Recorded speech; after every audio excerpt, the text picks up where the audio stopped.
할렐루야. 한 해를 결산하는 송년주일이죠. 한 해를 돌아보는 마지막 또 주일이죠.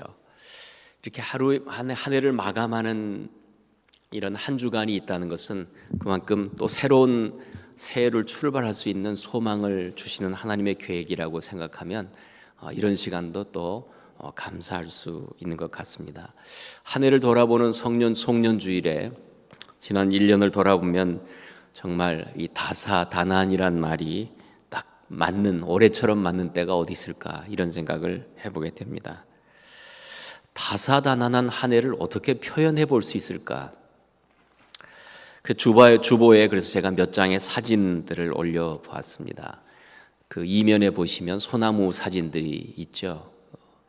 세 종류의 사진을 올려놨는데요. 첫 번째 소나무 사진을 한번 보십시오. 어느 사진 작가의 사진인데 이분은 평생을 소나무만을 사진을 찍는 분입니다. 그분의 사진을 보고 있으면 소나무에서 우리는 인생을 보게 됩니다. 숲에 있는 소나무들이 저마다 삐뚤빼뚤 서 있죠. 조금 더 잘 나왔으면 좋겠는데 인쇄가 조금 약간 흐릴 겁니다. 그런데 그 소나무를 잘 보면 곧게 자란 소나무는 하나도 없습니다. 저 소나무들이 저렇게 서기까지 많은 비와 바람과 또 추위와 더위와 또 수많은 질병의 시간들을 어떻게 저렇게 보냈을까 하고 생각하게 합니다. 그 당한 고난이 각각의 소나무를 만들면서 그리고 소나무의 그 아름다운 군상을 지금 만들어 놓고 있습니다. 자신들의 고난을 담아가지고 하나님의 창조의 아름다움을 표현하고 있는 소나무들을 보면 저게 인생이려니 하는 생각이 드는 겁니다. 두 번째 사진을 보면 이 바위 틈에 솟아있는 소나무죠. 이 딱딱하고 물 한 방울 없는 그 척박한 또 모진 굳은 땅을 뚫고 그 소나무는 서 있습니다. 이건 또 다른 사진 작가의 사진입니다. 어떤 부분은 그래서 굵고 어떤 부분은 또 휘어지고 또 어떤 부분은 가늘고 또 약합니다. 그럼에도 그는 서 있습니다. 저렇게 서기까지, 저 딱딱한 바위를 뚫고 서기까지 얼마나 많은 고난을 이겨냈을까 생각하면 그 소나무는 결코 혼자일지라도 포기하지 않고 서 있는 것을 또 생각하게 합니다. 세 번째 소나무는 30m 정도 높은 소나무죠. 주변에 7만 그루가 있었습니다.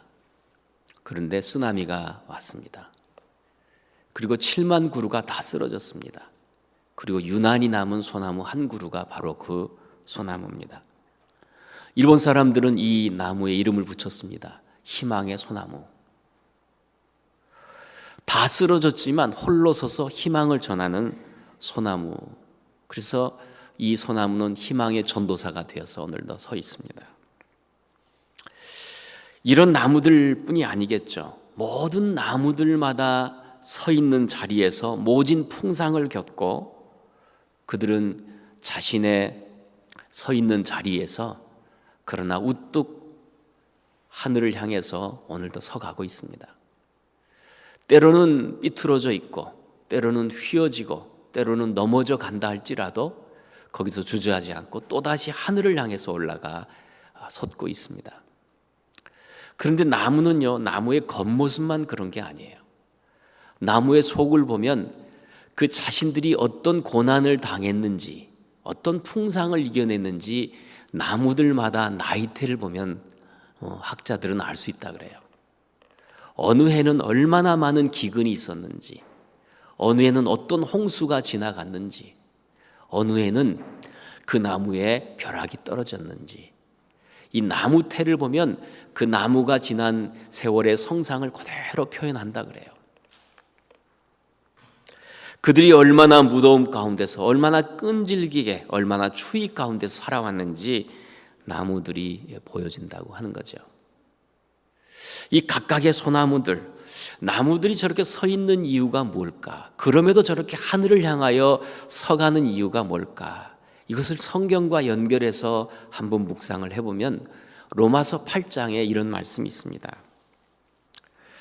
생각하건대 현재의 고난은 장차 우리에게 나타날 영광과 좋게 비교할 수 없도다. 사도 바울은 이 말씀을 하면서 만물의 자연 속에 나타난 피조물들의 모습을 이렇게 기록합니다.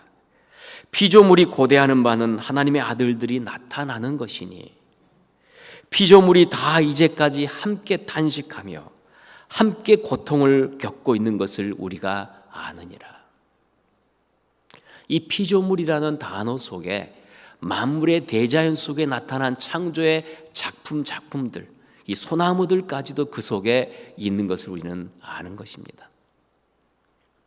피조물이 다 이제까지 함께 탄식하며 함께 고통을 겪고 있는 것을 우리가 아느니라.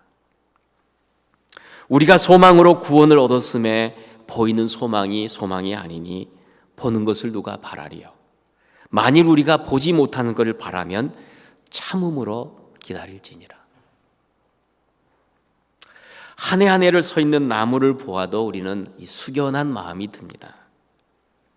저들을 보면 마치 세월의 증인을 보는 것처럼 그런 묵상을 갖게 합니다.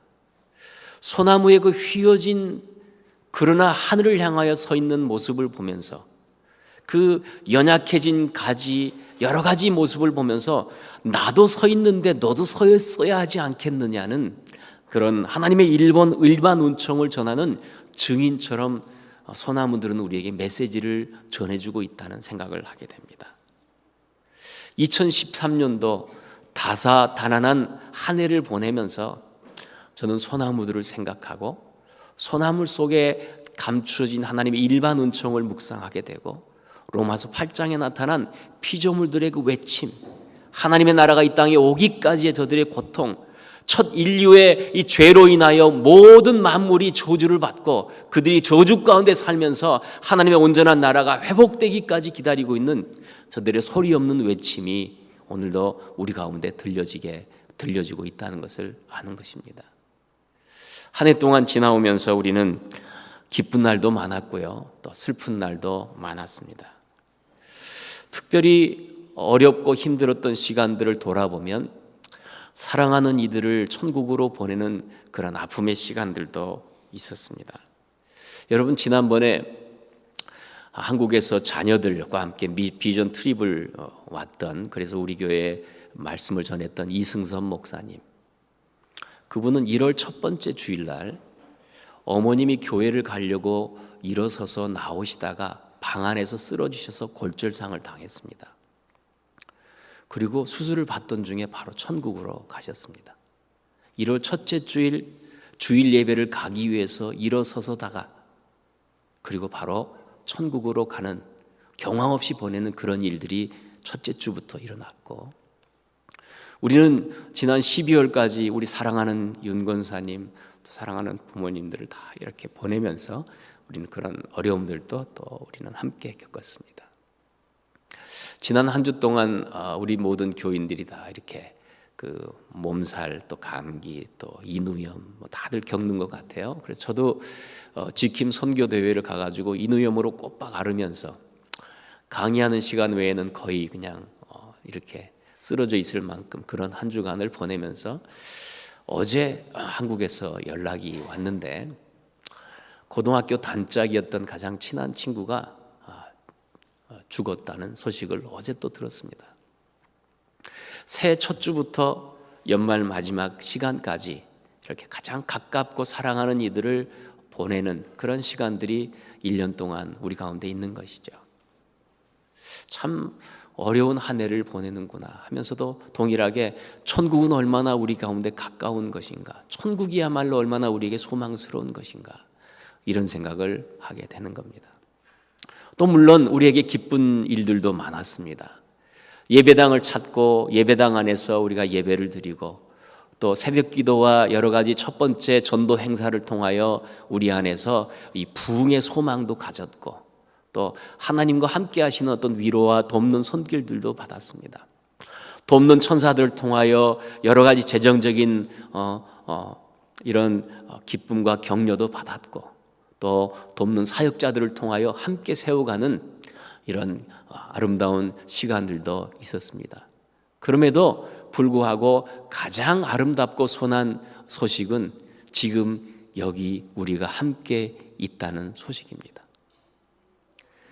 여러분, 가장 필요할 때 친구가 진정한 친구인 것처럼, 좋고 잘 나갈 때 오는 또 방문하는 그런 것 모습보다 가장 힘들고 어려울 때 함께 있어주는 그 모습이야말로 진정한 동역자고 친구고 또 사랑하는 가족이 아니겠나 생각하면, 지금 여기 모두 함께 여기까지 와 있는 우리들이야말로, 여러분들이야말로 참으로 아름다운 기쁨 만남들이다, 이런 생각을 하게 됩니다.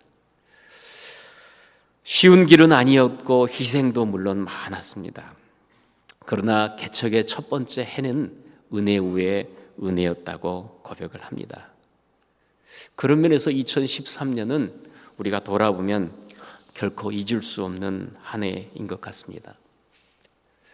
지난 한 주간 2,000명이 넘는 1.5세 2세대가 모여서 로체스터에서 선교 대회를 하면서 하나님 나라의 꿈을 꾸면서, 그들 속에서 저도 인후염으로 고생하면서 동일하게 우리는 얼마나 약한 존재인가를 절감했습니다. 그리고 정말 고백하는 것은, 우리 인생, 이렇게 깨어지기 쉬운 우리 인생은 정말 인생이 바라보고 사모해야 될 분은 오직 한 분밖에 없구나라는 것을 다시금 깊이 고백하는 시간이 되었습니다. 성령님의 도우심만이 우리의 살 길이구나. 하나님의 은혜만이 우리가 사는 길이구나라는 생각을 하게 되었습니다. 여러분, 무엇을 의지하겠습니까? 나의 지식, 나의 가지고 있는 조그만 재능, 나의 가진 어떤 것들 가지고 어떻게 하나님의 은혜를 재단하고 또 하나님의 은혜를 우리가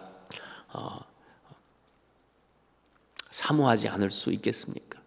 우리의 부족함을 발견할수록 하나님의 은혜를 절감하는 그런 시간이 되었고, 그리고 분명히 한 해 마지막 주간을 보내면서 결심하게 되는 것 하나는 이것입니다. 주님 앞에 서기까지 우리는 신앙의 챔피언으로 살아야 되겠다는 겁니다. 어떤 힘들고 어려운 일이 지나간다 할지라도 신앙의 챔피언으로, 믿음의 경주자로 굳게 서서 우리가 그 길을 서가야 되겠다는 생각을 해보게 되는 겁니다.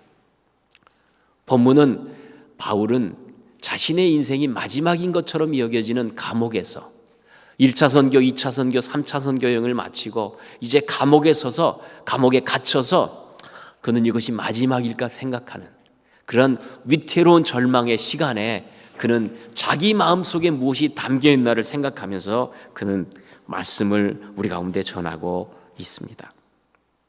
자신은 감옥에 갇혀 있지만 나는 한 가지의 소원으로 오늘도 살아간다고 말을 하고 있는 것입니다. 바울에게 있어서는 한 가지의 소원이 무엇일까요? 그는 감옥에 갇혀 있는 죄수의 신분으로 서 있지만 그의 한 가지의 소원은 감옥에 나가는 것, 이 정도의 근시안적인 안목은 아니었습니다. 바울이 가지고 있는 한 가지의 소원, 그것은 부름의 상을 위해서 살겠다는 거예요. 표대를 향하여 그리스도 예수 안에서 하나님이 위해서 부르신 부름의 상을 위하여, 부르신 부름의 상을 위하여. 영어 성경을 보면 The prize of high calling이라고 되어 있어요. 그는 자신의 부르시는 이 부름의 위치를 콜링이라고 말하지 않아요. 하이 콜링이라고 말하고 있어요.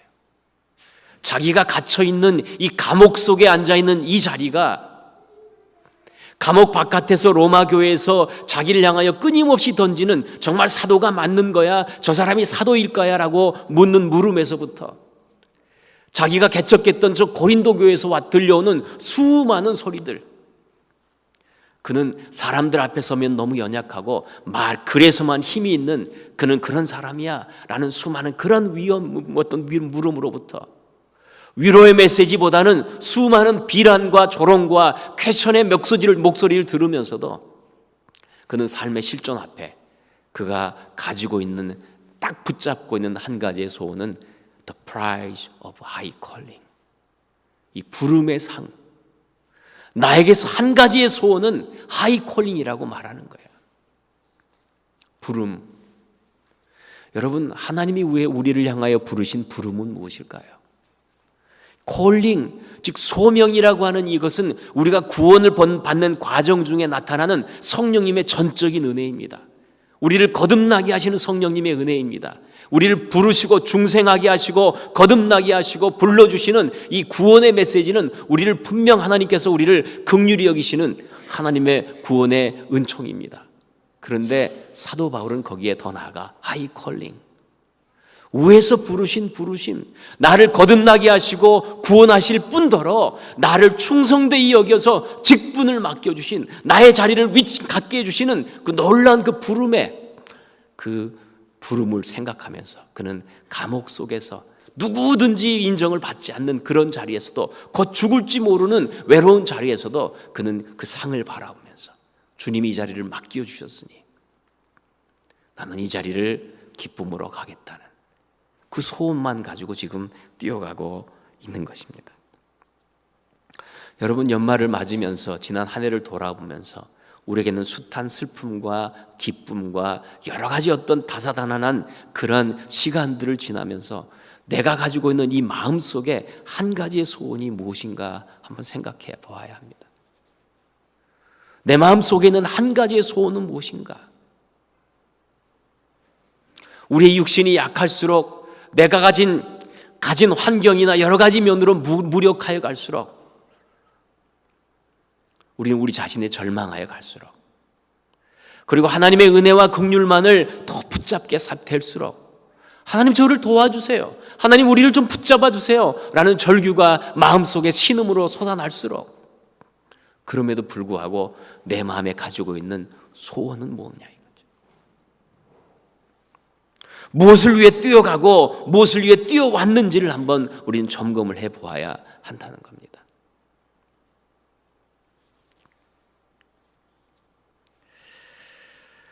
바울은 1차 선교, 2차 선교, 3차 선교, 그리고 이제 감옥 속에서, 그리고 다시 한번 풀려났다가 다시 이제 마지막 순교하기 전에 쓰여졌던 또 한 번의 감옥 속에서 그는 쓰여졌던 마지막 서신 디모데후서에서는 그는 이렇게 말을 하죠. 내가 벌써 부음이 되고 부고, 내가 이제 죽음의 소식을 내가 듣게 되고 나의 떠날 기약이 가까웠다. 이제 후로는 나를 위하여 의의 면류관이 예비되었으므로, 그는 끝까지 자신의 그 부르신 부름의 상에 대해서 초점을 놓치지 아니하고 그는 모든 고난과 지난한 어려움들을 이겨나가면서 그는 그 길을 충성스럽게 가고 있습니다. 저는 이 바울이 너무 좋습니다. 바울의 외로움, 바울의 고독, 바울의 고통, 어떤 그런 것보다 바울의 담겨진 이 마음속에 있는 주님을 사랑하는 이 사모함, 주님 앞에 다시 서기까지 나의 인생이 어떠하든지 간에 십자가 앞에서 주님께서 돌아가신 그 모든 고통에 비해 내가 받는 고통이 무엇 대수야 라는 그 마음 가지고 뛰어가고 있는 이 바울의 이 복된 걸음, 의의 면류관, 부름의 상. 주님 앞에 서는 나는 한마디 듣고 싶은 거야. 주님이 나를 칭찬하시는 그 칭찬의 목소리, 그것으로 난 만족해 라고 하면서 바울은 뛰어가고 있는 이 모습. 여러분, 어떤 상급보다 주님이 우리의 상급이 되고 계심을 여러분 믿어야 합니다. 주님이 전부라는 것을 믿어야 하는 것입니다. 주님이 나에게 있으면 나는 전부를 가진 것을 우리는 고백해야 합니다. 주님 외에 또 더 무엇을 바랄 수 있겠습니까?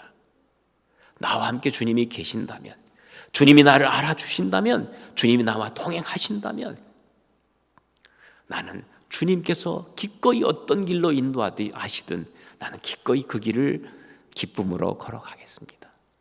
라는 고백을 사도 바울은 지금 그 고백을 하는 것입니다. 그 마음속에 담겨진 이 부름의 상을 위하여 쫓아간다고 말하며 그는 그것만이 전부라고 고백하면서 그가 우리에게 그가 걸어가고 있는, 그가 생각하고 있는 틀을 보여주는 것이 바로 본문에 나와 있는 몇 가지의 말씀이죠.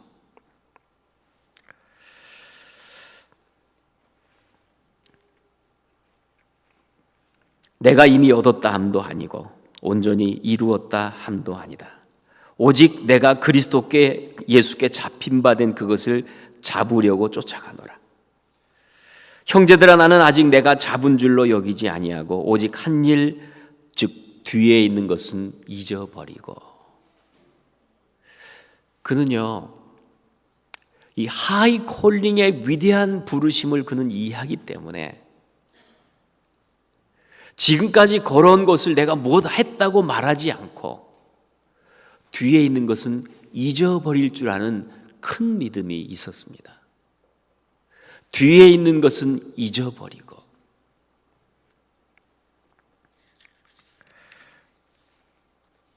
앞에 있는 부르심의 상을 받기까지 그는 적어도 주님 만나는 그 시간까지 내가 무엇을 해왔습니다, 나는 어떤 고난을 받았습니다, 어떤 그 자기의 모든 환경들을 잊어버리고 그는 기꺼이 이전의 것들은 잊어버리겠다고 말하고 있습니다. 여러분, 잊어야 할 것을 잊어버리는 것이 큰 믿음이에요. 잊어야 할 것을 잘 잊어가는 것은 좋은 믿음이에요. 출애굽한 애굽의 삶을 이스라엘 백성들은 잊어버리지 못해요. 환경이 어려우니까, 먹는 것이 궁색하니까, 그리고 걷는 환경들이 쉽지 않으니까 그들이 나오는 불평들이 우리가 애굽에 있었을 때에는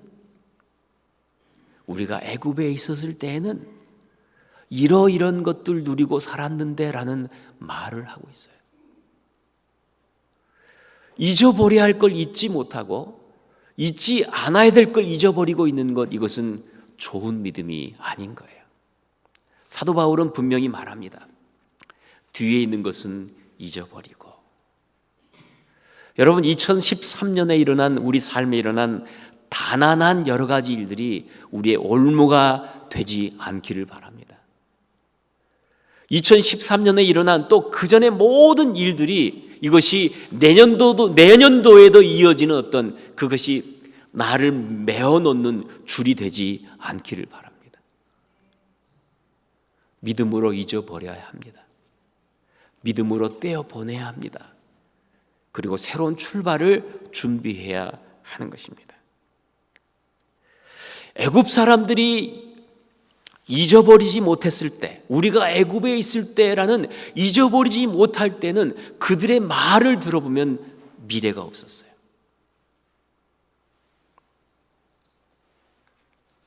옛날로 가득합니다. 말에는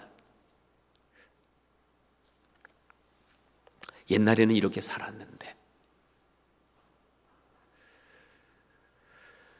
잊어버리지 못할 때는요, 모든 우리의 삶에 미래 대신 과거로 가득 차게 되는 겁니다.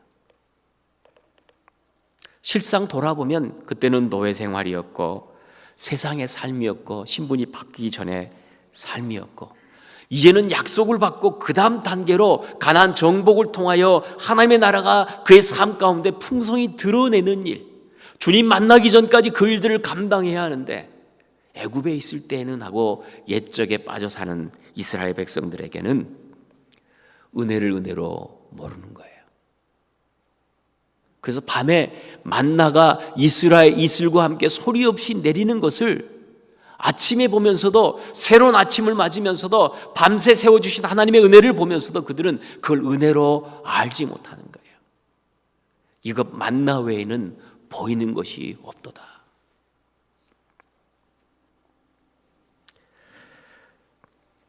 여러분, 오늘도 이 시간도 우리가 호흡하고 있는 것, 그리고 우리가 예배하고 있는 것, 우리가 이 자리에 비록 몸이 아플지라도 주님 앞에 예배자로 서 있는 이것이 은혜인 줄 믿습니다. 새로운 2014년을 우리가 맞게 되면서 소포클레스가 그랬나요? 우리가 맞게 되는 내일은 어제 죽어간 사람들이 그토록 사모했던 바로 그 날이라고. 우리가 맞고 있는 바로 이 날은 어제 죽어간 사람들이 그토록 사모했던 내일이었다고. 은혜를 아는 사람들은 오늘 내게 주신 생명이 얼마나 소중한 기회인지를 안다는 겁니다. 내게 맡겨주신 직분과 내게 맡겨주신 자리와 이 소속감이 하나님께서 나에게 얼마나 우리를 사랑하여 주시는 하이콜링이라는 것을 안다는 겁니다. 적어도 주님이 나의 전부이고 주님이 나의 주인인 것을, 왕이신 것을 고백하는 사람들은 이 하이콜링의 이 부르심 앞에 오늘도 충성을 다하며 그 길을 뛰어간다는 것입니다. 잊어버리는 걸 잘하는 것, 잊어버려야 할 걸 잊어버리는 것, 그것이 좋은 믿음이라고 사도 바울은 고백하는 거예요.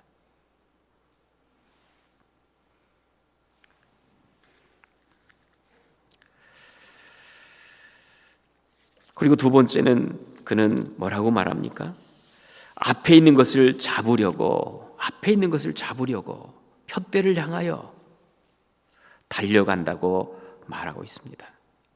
앞에 있는 것을 잡겠다. 앞에 있는 것이 뭐예요? 주님 앞에 서는 그날까지 내게 맡겨주신 이 위치와 이 소명을 나는 흔들리지 않고 그것만 바라보고 뛰어가겠다, 이런 것이죠. 이 잡으려고 달려간다라는 말은 그 목표를 위해서라면 나는 이것저것 마음 뺏기지 않고 말 뺏기지 않고 생각 뺏기지 않고 나는 그것만을 향하여 나는 오늘도 나의 고난을 통과하여 가겠다라고 말하는 겁니다. 여러분, 소나무 한 그루가 바람에 휩쓸려 쓰러질지언정 그 자리에서 또 솟고 있는 자리를 보세요. 모든 소나무들마다 똑같은 모습으로 고난을 받는 것은 아니었습니다. 그러나 그 모든 소나무의 군상들이 도리어 모두가 다 절규하듯 하늘을 향하여 서 있는 그 모습을 가지고, 하늘을 바라보는 그 바람을 가지고 자신들의 고난 속에서 하나님의 창조의 아름다움을 보여주고 있지 않습니까? 달려간다. 포기하지 않는다. 다른 데 마음 뺏기지 않는다. 여러분, 그래서 고린도전서 9장 25절에서는 바울은 이런 말을 해요. 이기기를 다투는 자마다 모든 일에 절제한다. 모든 일에 절제한다. 그들은 썩을 승리자의 관을 얻고자 하되 우리는 썩지 아니할 것을 얻고자 함이라. 그가 왜 이렇게 달려가는가 하면요, 왜 이렇게 달려가는가? 12절 보세요. 예수님께 잡힌바된 그것을 잡으려고, 내가 잡으려고 주님을 향해서 막 잡으려고 막 뛰어가지만, 목표를 향하여 이렇게 달려가지만 사실은 주님이 나를 이미 붙잡아 주셨기 때문이라는 거예요. 주님이 나를 붙잡고 계신다는 것이 어떤 뜻이에요? 주님이 나를 이미 기억하셨고 나를 만나주시고 나를 구원하셨고 나에게 직분을 주시고 나를 기대하시고. 여러분, 오직 내가 그리스도 예수께 잡힌 바 된 그것을 잡으려고 쫓아가노라. 많은 사람들이 세속적인 가치에 붙잡혀 살아가는 것 우리는 알고 있습니다. 때때로 우리도 그것이 시험이 되는 것을 알고 있습니다. 유혹이 되는 걸 알고 있습니다. 돈에 붙잡혀 살아가는 사람이 있습니다. 세상의 명예에 붙잡혀 살아가는 사람이 있습니다. 여러분, 여러 가지 편한 삶에 붙잡혀 살아가는 사람이 있습니다. 육신이 신이 되어서 살아가는 사람이 있습니다. 세상의 가치에 붙잡혀 살아가는 사람. 그런데 사도 바울은 감옥 속에 있으나 주님이 나를 붙잡으셨다는 그 확신 가운데 나는 그 나를 붙잡으신 그 주님을 나는 잡으려고 쫓아간다, 이 고백을 하는 것입니다. 그가 고난이 없어서가 아니죠. 그가 비판을 받지 않는 것이 아니죠. 그 외롭지 않아서가 아니죠. 자신은 주님만이 전부라고 말을 하는 겁니다. 어떻게 말합니까? 3장 7절에 보면 무엇이든지 내게 유익하던 것을 내가 그리스도를 위하여 다 해로 여길 뿐더러 모든 것을 해로 여기는 것은 내 주 그리스도를 예수를 아는 지식이 가장 고상하기 때문이다. 나는 모든 것을 배설물로 여긴다. 이렇게 말하면서 사도 바울은 우리에게 동일하게 그 길을 걸어가도록 초청하고 있는 것입니다. 15절, 그러므로 누구든지 우리 온전히 이룬 자들은 이렇게 생각할지니 만일 어떤 일에 너희가 달리 생각하면 하나님이 이것도 너희에게 나타내시리라. 오직 우리가 어디까지 이르렀든지 그대로 행할 것이다. 온전히 이룬 자들은 이렇게 생각할지니, 이것을 다른 성경에 보면 이렇게 말해요. 믿음이 성숙한 사람들은 이렇게 생각하는 것이 옳습니다. 지금까지 어디에 와서 어디에 서 있든지 간에 그 자리에서 다시 표대를 향하여 여러분 열심히 뛰어갈 수 있기를 바랍니다. 뒤의 것은 잊어버리십시오. 그리고 주님 다시 만나는 그날까지 그 길을 묵묵히 지속적으로 뛰어갈 수 있기를 바랍니다. 나는 그리스도 예수 안에서만 나의 삶이 발견되기를 바랄 뿐입니다. 여러분도 그런 삶이 되기를 바랍니다. 라고 빌립보 교인들에게 또 우리들에게 오늘 이 시간 이렇게 말씀하는 것입니다. 믿음의 선진들은 그렇게 살았어요. 하박국 선지자, 그가 생각이 납니다. 그는 이처럼 어떻게 불의가 세상을 판을 치고 이스라엘조차 타락해 가고 도대체 어디에 소망을 둬야 됩니까? 라고 말을 할 때, 외양간에 송아지가 없고 포도나무에 무화과나무에 아무것도 열매가 없고 아무것도 없을 때 내가 무엇을 향하여 어떻게 살아가야 됩니까? 열매 없는 자리, 홀로 서 있는 자리 같은 이런 자리에서 나는 어떻게 살아가야 합니까? 그가 외쳐대고 있었던 그 외침 앞에 하나님께서 말씀하신 내용이 무엇인지를 그가 발견하잖아요. 하나님의 마음에 있는 것이 무엇인지를 발견하잖아요. 나의 질문보다 더 중요한 것은, 나의 어떤 불의를 향한 분노보다 더 중요한 것은, 나의 초라한 어떤 여러 가지 환경보다 더 중요한 것은 하나님의 마음 속에 있는 하나님의 뜻이었잖아요. 그럼 거기서 그것을 발견하지 않습니까? 대저 물이 바다를 덮음같이 여호와를 아는 영광이 온 땅에 가득하게 될 것이다. 하나님은 결코 이 땅을 포기하지 않으신다. 하나님은 결코 하나님의 백성들을 포기하지 않으신다. 하나님 피로 값주고 사신 하나님의 교회를 포기하지 않으신다. 소수의 몇 사람들, 주님을 찾는 사람들을 포기하지 않으신다는 그 하나님 마음속에 있는 부흥에 대한 하나님의 기대를 발견하면서 오늘의 척박한 환경을 이겨내는 것이 하박국의 내용이 아니었습니까? 오직 의인은 믿음으로 말미암아 살 것이다. 그래서 그가 하는 고백이 주 여호와는 나의 힘이시라. 주 여호와는 나의 힘이시라. 나의 발을 사슴과 같게 하사 나로 나의 높은 곳에 다니게 하실 것이다. 비록 나는 아무것도 지금 없지만 주님은 나를 통하여 하나님의 구원의 역사를 이루어 가실 것이라. 그리고 그 믿음으로 그의 하박국 선지서를 마감하지 않습니까? 여러분, 2013년도 지나왔던 모든 다사다난했던 일들을 우리가 믿음으로 마감하는 겁니다. 그리고 새로운 챕터를 소망으로 열어가는 겁니다. 잊을 것 잊어버리고 잡을 것을 잡으러 뛰어가면서 부름의 상, the prize of high calling, 나에게 맡겨주신 그 몫을 기쁨으로 믿음으로 감당하면서 또 뛰어가는 겁니다. 이 땅은 외롭지 않는 인생이 없고요, 이 땅에서 나그네와 이방인처럼 당연히 하나님의 백성들은 살아갈 수밖에 없고요, 이 땅이 영원한 것처럼 살아가는 세상 사람들과 우리는 구별되어 가야 하기 때문에 오늘도 하나님의 나라를 위하여 힘있게 우리는 믿음으로 전진해 가는 것입니다. 오직 의인은 믿음으로 말미암아 사는 겁니다. 기도하겠습니다.